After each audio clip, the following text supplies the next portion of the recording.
Merhaba arkadaşlar, örgü kanalıma hoş geldiniz. Tığ işi güzel bir elbise yaptım. Bugün bunun anlatımını sizlerle paylaşmak istiyorum. Ben bugün bu elbise anlatımını 3-6 aylık bir bebek için yaptım arkadaşlar.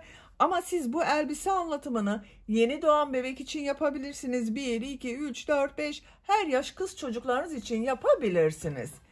Elbise örgüsüne yakadan zincir yaparak başlıyoruz. Siz bu elbiseyi yeni doğan bebek için yapacaksanız benimle aynı sayıda başlayabilirsiniz. Sadece bu arttırma sırasını benim yaptığımdan 1-2 sıra önce bitirirseniz elbiseniz yeni doğan bebek için olacaktır. 0-1 yaş arası çocuk için yapacaksanız da arkadaşlar benim yaptığımdan bir sıra fazla arttırma yaparsanız 6-12 aylık bebek için olur. 2 sıra fazla arttırma yaparsanız 1 yaşındaki bebekleriniz için olacaktır. Elbiseyi arkadan düğmeli yaptım, bakın bu şekilde. Bir tane düğme ile yakayı birleştiriyorum burada. Elbise örgüsünde ben bugün 3 renkli iplik kullanarak yaptım arkadaşlar. Beyaz renk iplik, bu renk iplik ve pembe renk iplik. Bu renk iplikten 100 gram iplikten bir yumak bitti, bu kaldı arkadaşlar. Pembe renk iplikten de çok az kullandım. Bakın sadece burada kullandım pembe renk ipliği. Beyaz iplik olarak yakada kullanmak için 50 gram ipliğe ihtiyacınız var. Ben bugün bu renkleri kullandım arkadaşlar. Siz bu elbise örgüsünü istediğiniz marka iplik ve renklerini kullanarak yapabilirsiniz. Yazlık elbise yapacaksanız merserize koton iplikler tercih edebilirsiniz. Akrilik ipliklerle de yapabilirsiniz. Süsleme olarak kurdale çiçek yaptım. Bakın bu şekilde. Buralarda çiçek var.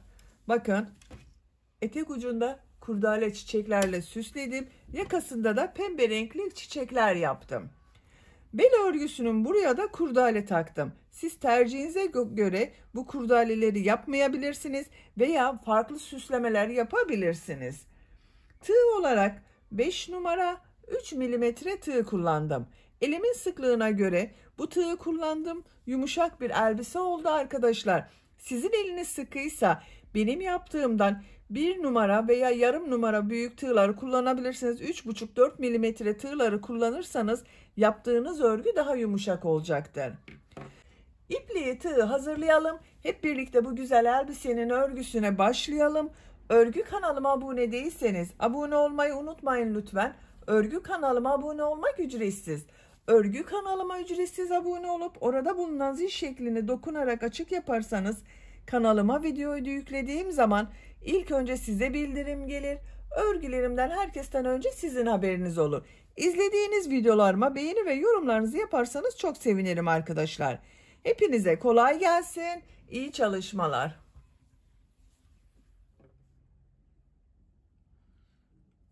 Örgüye yakadan zincir yaparak başlıyorum. İlk ilmeği ben bu şekilde yapıyorum. Size nasıl kolay geliyorsa ilk ilmeği öyle yapabilirsiniz. Zincirleri yapmaya başlıyorum. Çok sıkı zincirler yapmıyorum. 79 zincir yapalım. 79 zincir yaptım. Bak çok sıkı zincirler yapmadım. Bu 79 zincirin kaç santimetre olduğunu ölçüyorum.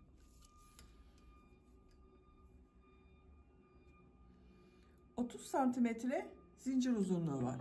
İnç olarak da ölçüyorum. 12 inç zincir uzunluğu var arkadaşlar.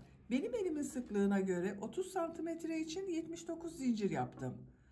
Bu sırada yaka ayrımlarını yapacağız trabzanlarla birlikte. Tığ üzerine iplik alıyorum. 3 ilmek atlıyorum. 1, 2, 3, 4. ilmek içine trabzan yapıyorum. Bu 3 ilmek atladığımda bir trabzan. Buraya 10 trabzan yapıyorum. Bak bu 1, 2, 3, 4, 5, 6, 7, 8, 9, 10. Bak 10 10 trabzanı yaptım. 2 zincir yapıyorum. Kol bölümü için 18 trabzan yapıyorum. 1 2 3 4 5 6 7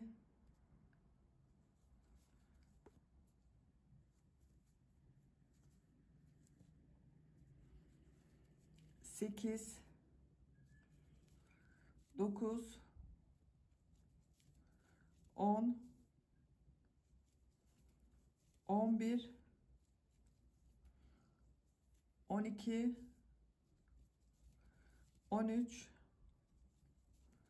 14 15 16 17 18. Bak, kol için 18 trabzan yaptım. 2 zincir yapıyorum. Buraya 20 trabzan yapıyorum. Siz burayı kaç trabzan yaptıysanız burayı da 2 katı yapacağız arkadaşlar. Ben burayı 10 trabzan yaptım. Buraya da 20 trabzan yapıyorum. 1 2 3 4 5 6 7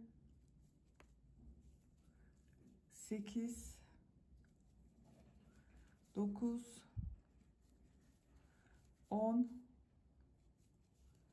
11 12 13 14 15 16 17 18 19 20 trabzan yaptım. 2 zincir yapıyorum. Diğer kol için buranı bak 18 trabzan yaptım. Buraya da 18 trabzan yapıyorum. Bak, yanında bulunan ilmeğe kol için ilk trabzanı yapıyorum. 18 trabzan yapıyorum. 18 trabzanı yapalım. Diğer kol içinde 18 trabzanı yaptım. 2 zincir yapıyorum. 10 trabzan yapıyorum. Bak, bu ilk ilmek üzerine bir trabzan yapıyorum. Diğerlerine trabzan yaparak devam ediyorum. 2 3 4 5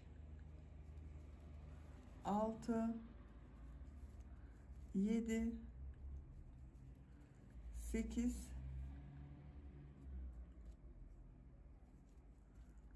9 10. Bak, 10 trabzan yaptım. Yaka ayrımlarını yaptık arkadaşlar.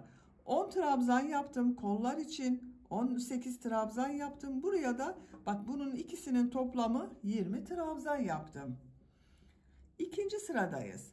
İkinci sırada yine trabzanlar yapacağız. Bu arttırma yerlerinde bir trabzan, 2 zincir, bir trabzan yapacağız. Bir zincir yapıyorum, örgüyü çeviriyorum. İlk ilmek üzerine trabzan yapıyorum. 10 trabzanı yapıyorum. Bak, 1 2 3 4 5 6 7 8 9 10. Bak, bu 2 zincir yaptığım yere geldim. Buraya bir trabzan, 2 zincir, bir trabzan yapıyorum. Bak, bir trabzan yaptım. 2 zincir yapıyorum. Aynı 2 zincir üzerine bir trabzan daha yapıyorum. Bir trabzan, 2 zincir, bir trabzan oldu. Kol bölümünde bulunan ilmekler üzerine trabzan yaparak devam ediyorum.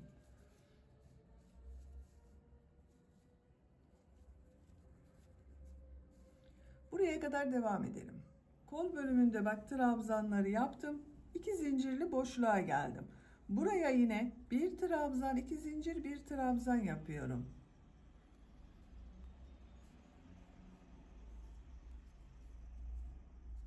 Diğer ilmeklere birer defa trabzan yapıyorum.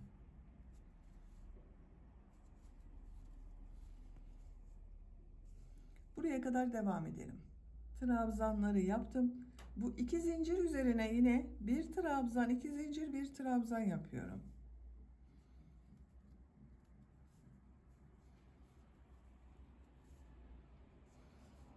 Diğer ilmeklere trabzan yaparak devam ediyorum.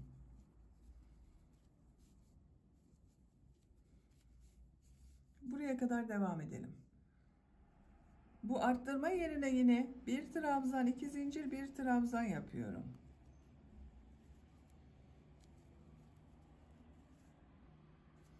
Diğer ilmeklere trabzan yaparak devam ediyorum.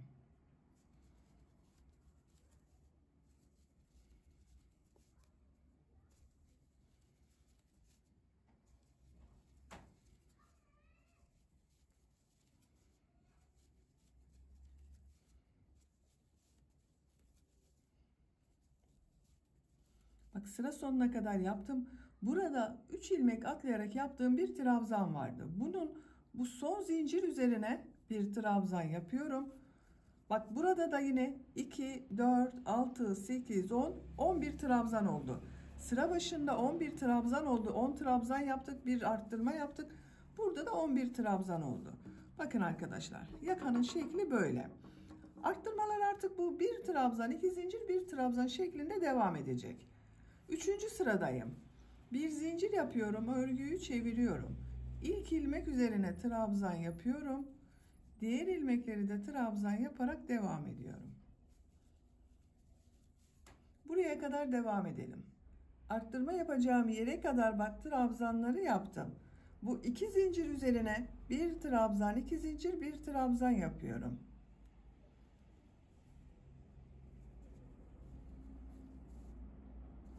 Diğer ilmeklere trabzan yaparak devam ediyorum. Bakın arkadaşlar, burada yine bir trabzan, 2 zincir, bir trabzan yaptım. Trabzanlar yaparak devam edelim. Burada ve burada yine bir trabzan, 2 zincir, bir trabzan yapalım. Sıra sonuna kadar tamamlayalım. Sıra sonuna kadar tamamladım. Bak arttırma yerlerinde bir trabzan, 2 zincir, bir trabzan yaptım. Diğer ilmeklere birer defa trabzan yaptım. Yakanın şekli böyle.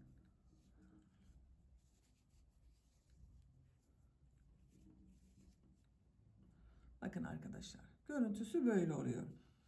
4. sıradayım. Bir zincir yapıyorum, örgüyü çeviriyorum. İlk ilmek üzerine trabzan yapıyorum. Diğer ilmeklere de birer defa trabzan yapıyorum. Buraya kadar devam edelim. Arttırma yapacağım 2 zincire kadar trabzanları yaptım. Bu 2 zincir üzerine bir trabzan, 2 zincir, bir trabzan yapıyorum.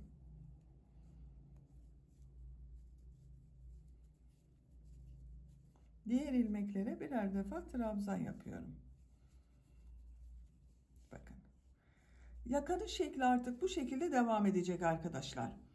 Arttırma yerlerinde bir trabzan, 2 zincir, bir trabzan yapalım.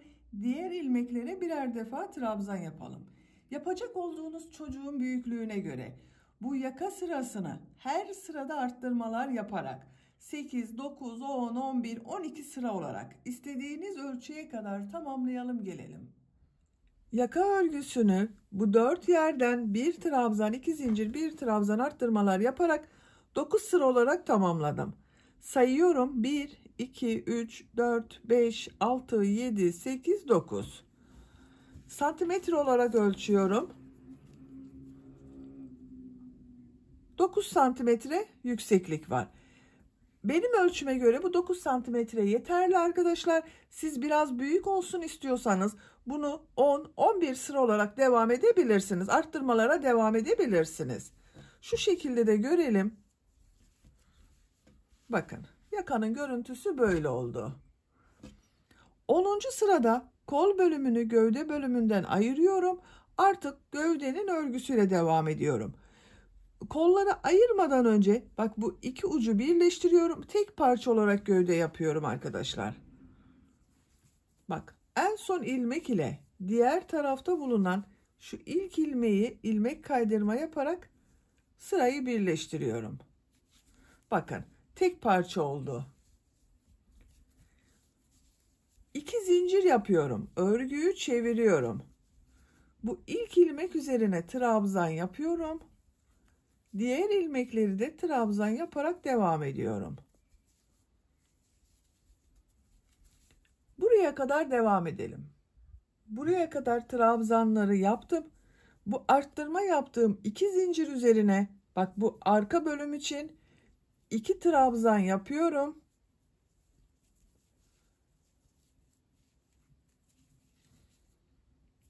Kol altı yapmak için 3 zincir yapıyorum. Bak çok sıkı zincir yapmıyorum. 3 zincir yaptım. Tığ üzerine iplik alıyorum.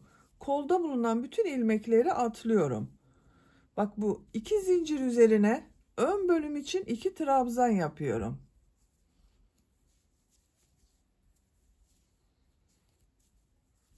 Bak bu 3 zincir ile ön ve arka bölümü birleştirdik. Kol altı yaptık buraya.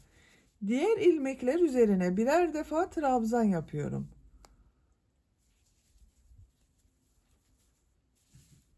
Buraya kadar devam edelim. Diğer arttırma yerine kadar bak ön bölümde trabzanları yaptım. Bu 2 zincir üzerine ön bölüm için 2 trabzan yapıyorum.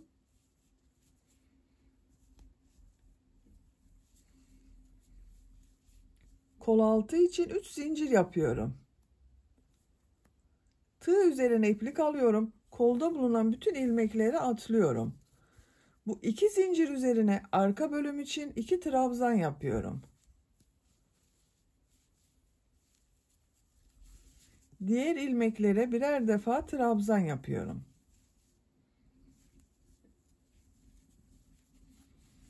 Bak diğer kol altında buraya yaptım. Bu sıra sonuna kadar devam edelim. Sıra sonuna kadar trabzanları yaptım. Son ilmek ile bu ilk ilmeği ilmek kaydırma yaparak sırayı birleştiriyorum. Bakın arkadaşlar bu şekilde oldu. Görüntüsüne bakalım.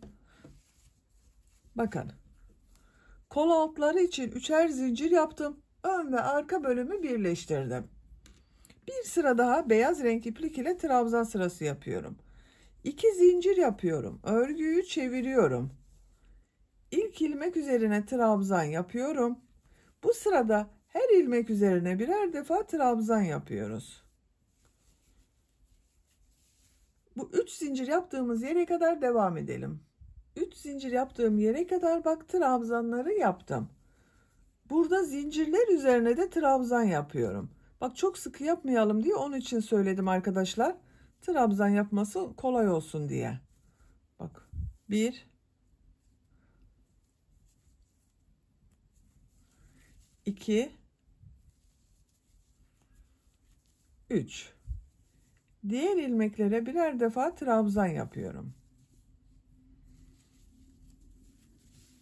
Buraya kadar devam edelim. Zincir yaptığım yere kadar trabzanları yaptım. Bak bu zincirler üzerine de birer defa trabzan yapıyorum.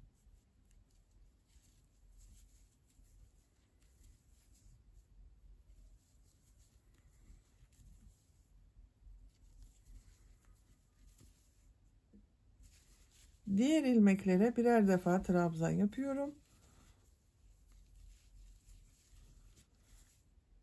Sıra sonuna kadar devam edelim. Sıra sonuna kadar tamamladım. Son ilmek ile ilk ilmeği ilmek kaydırma yaparak sırayı birleştiriyorum. Beyaz ipliği burada kesiyorum. Modelli bölümü renkli iplik ile yapıyorum.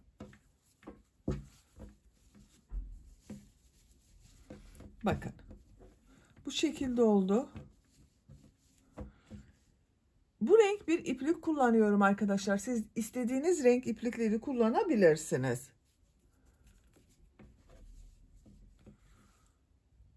Bu ilk ilmekten ilmek yapıyorum.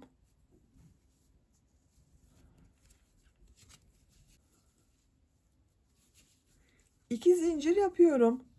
Modelleri bu sırada 2 trabzan, 2 zincir, 2 trabzan şeklinde yapıyorum. Tığ üzerine iplik alıyorum. Bak bu ilk ilmek içerisine bir trabzan yapıyorum. Bu yaptığım 2 zincirde bir trabzan oluyor. 2 zincir yapıyorum. Tığ üzerine iplik alıyorum. Aynı ilmek içine 2 trabzan yapıyorum.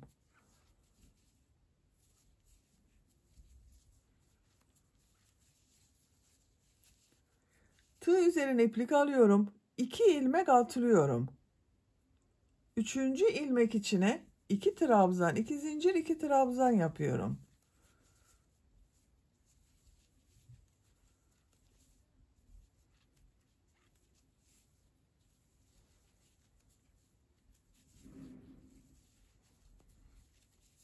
Bak. Tığ üzerine iplik alıyorum. 2 ilmek atlıyorum. Üçüncü ilmek içine 2 trabzan, 2 zincir, 2 trabzan yapıyorum.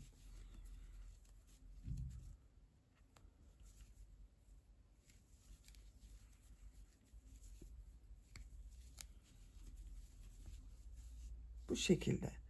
Sıra sonuna kadar devam edelim. Sıra sonuna kadar tamamladım. Bak son model ile bu ilk modeli ilmek kaydırma yaparak sırayı birleştiriyorum. Bu 2 zincir yaparak burada bir ilmek yaptım. Bu ilmeğe bak tığ taktım. İlmek aldım, çektim. Bak 2 modeli birleştirdim. Bu sırada 2 trabzan, 2 zincir, 2 trabzan şeklinde modelleri yaptım. Şimdiki sırada bu trabzanları 3 trabzan, 2 zincir, 3 trabzan olarak yapıyorum. Bak bu 2 zincirlik boşluğa ilmek kaydırma yaparak geçiş yapıyorum. 2 zincir yapıyorum. Tığ üzerine iplik alıyorum. Buraya 2 trabzan yapıyorum.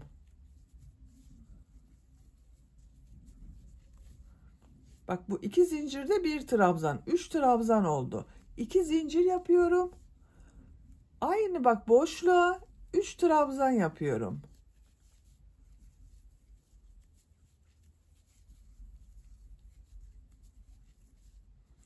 Tığ üzerine iplik alıyorum. Diğer model ortasında bulunan bu 2 zincir üzerine 3 trabzan, 2 zincir, 3 trabzan yapıyorum.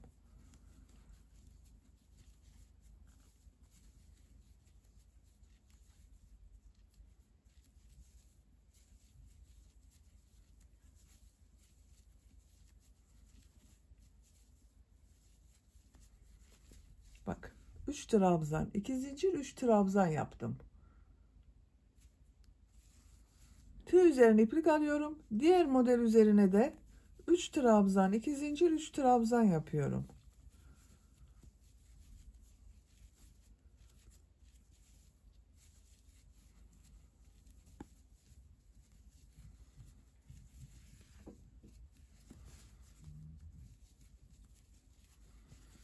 Bakın bu şekilde. Sıra sonuna kadar devam edelim. Sıra sonuna kadar modelleri yaptım. Son ilmek ile bak bu ilk modeli ilmek kaydırma yaparak birleştiriyorum. Bu 2 zincir yaparak burada yaptığım ilmek ile bak. Sırayı birleştirdim. Bakın arkadaşlar. Bu sırada 3 trabzan, 2 zincir, 3 trabzan şeklinde modeller yaptım.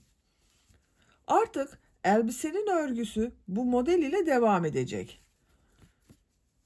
Üçüncü model sırasına geçmek için bak buraya ilmek kaydırma yapıyorum. Bu ilmekten ilmek kaydırma yapıyorum. 2 zincirli boşluğa ilmek kaydırma yapıyorum. 2 zincir yapıyorum. Tığ üzerine iplik alıyorum.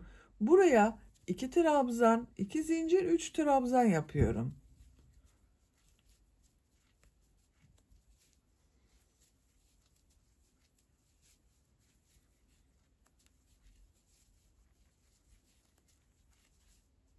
Tığ üzerine iplik alıyorum.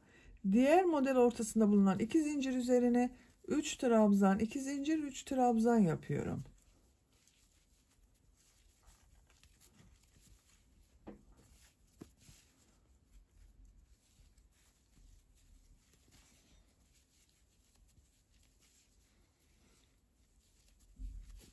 Bu şekilde.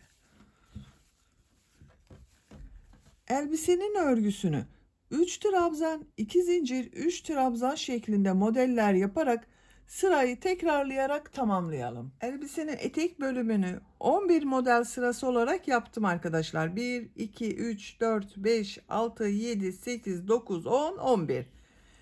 Burada renk değiştiriyorum ben. Siz isterseniz aynı renkli elbise örgüsüne devam edebilirsiniz. Ben bu şekilde bir pembe renkli iplik kullanıyorum. Yine aynı modeli yapacağız arkadaşlar. Onun için diyorum siz devam edebilirsiniz. Bakın ilmek kaydırma yaparak burada ipliği birleştirdim. Model ortasından başlıyorum. İpliği bağlıyorum.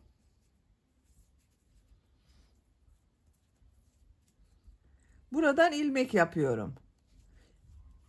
2 zincir yapıyorum. 2 trabzan yapıyorum.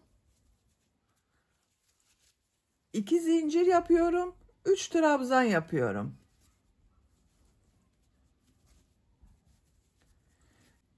Bu başta yaptığım 2 zincirde 1 trabzan oluyor. Bakın 3 trabzan, 2 zincir, 3 trabzan oldu. Model değişmedi. Tığ üzerine iplik alıyorum. Diğer model ortasına 3 trabzan, 2 zincir, 3 trabzan yapıyorum.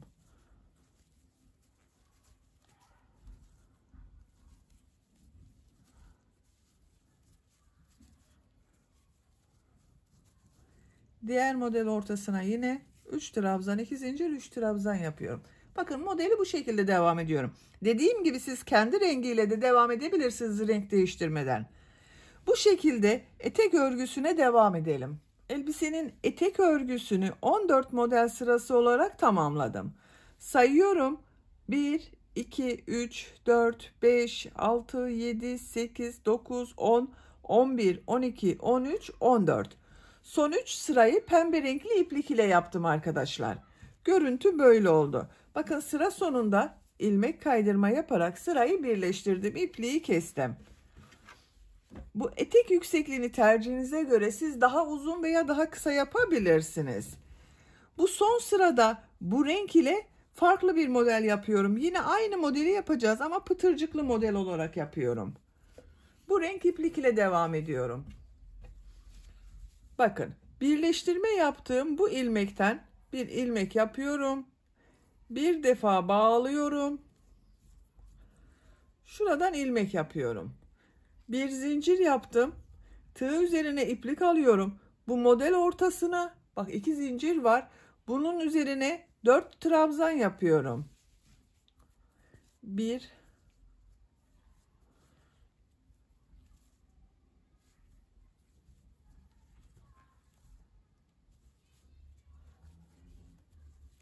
4 trabzanı yaptım.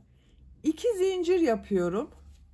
Bakın şu ilmeği şöyle gösteriyorum. Şu ilmeği şu şekilde alıyorum. Sık iğne yapıyorum. Pıtırcık yaptım. Bakın buraya minik bir pıtırcık yaptım. Tığ üzerine iplik alıyorum. Buraya 4 trabzan yapıyorum. 1 2 3 4. Bakın. Bu şekilde pıtırcıklı model oldu. Bir zincir yapıyorum. Bu iki model ortasında bak bir boşluk var. Bu boşluğa sık iğne yapıyorum. Bir zincir yapıyorum. Tığ üzerine iplik alıyorum. Bu model üzerine de 4 trabzan yapıyorum.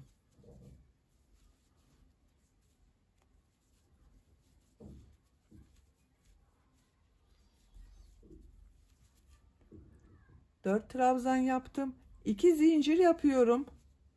Şu şekilde bakın alıyorum. Tığ taktım. Bakın tekrar gösteriyorum. Şu şekilde ilmeğe tığ taktım. İplik aldım. Çektim. Tekrar iplik alıyorum. İkisini içinden çekiyorum. Tığ üzerine iplik alıyorum. 4 trabzan yapıyorum.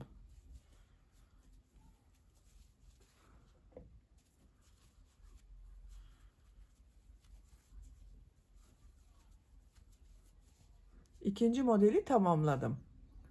Bir zincir yapıyorum. Buraya sık iğne yapıyorum. Bir zincir yapıyorum. Diğer modele başlıyorum.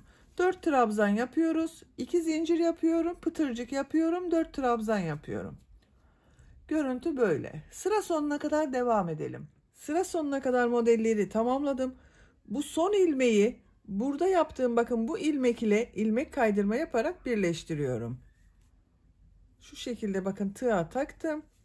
İlmek aldım. Çektim. Tığ üzerinde bulunan ilmekten de çektim. Burayı birleştirdim. İpliği kesiyorum.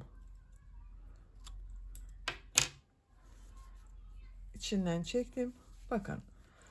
Bu şekilde oldu arkadaşlar. Çok güzel oldu uç bölüm. Şimdi kollarını yapalım. Kol örgüsünün birisini bakın ben bu şekilde hazırladım.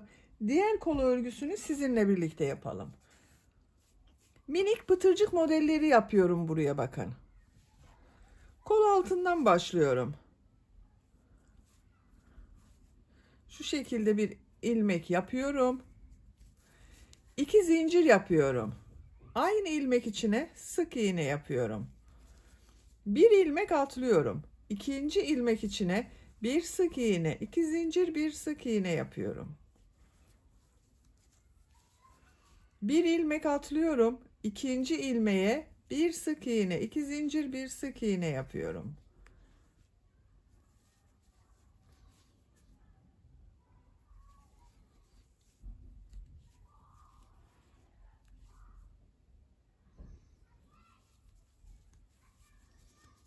Bu şekilde minik pıtırcık modelleri oluyor. Sıra sonuna kadar devam edelim. Kol çevresinde pıtırcık modelleri yaparak sıra sonuna kadar tamamladım.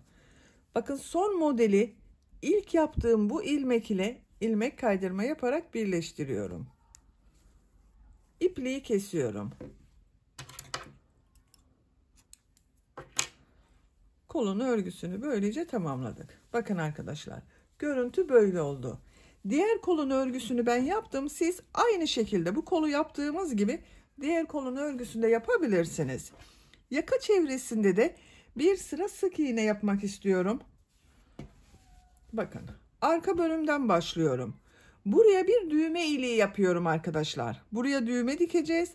Buradan ilmek yapıyorum. Bağlarsanız daha sağlam oluyor. Şu şekilde bağladım. Buradan bir ilmek yapıyorum. Düğme iliği için 5-6 zincir yapabilirsiniz. Ben 6 zincir yapıyorum. 1, 2, 3, 4, 5, 6. Aynı ilmeğe sık iğne yapıyorum. Bakın, düğme iliğini bu şekilde yaptım. Siz buraya daha küçük düğme dikecekseniz 5 zincir yapabilirsiniz. Daha büyük düğme dikecekseniz 7 zincir yapabilirsiniz. İplik uçlarını içeride tutuyorum. İlk ilmeğe sık iğne yapıyorum. Diğer ilmeklere sık iğne yaparak devam ediyorum. Her ilmek üzerine bir sık iğne yapıyorum.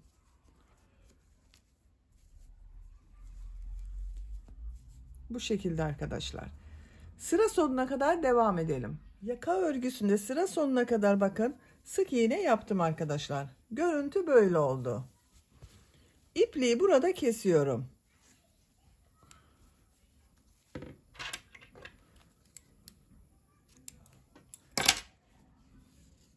Böylece elbise örgüsünü de bitirmiş oldum. Bakın, görüntü böyle oldu. Çok güzel oldu. Elbiseyi bu şekilde kullanabiliriz. İstediğiniz gibi süsleme yapabilirsiniz. Ben bugün bu elbisede çiçek süslemeleri yapmak istiyorum.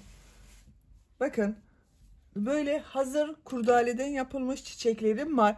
Bunları bu pembe ile yaptığımız sıranın ortada bulunan yerlere yapmak istiyorum. Şu şekilde dikerek kullanmak istiyorum. Yakasında yine pembe renkli bir düğme kullanmak istiyorum böyle arkadaşlar.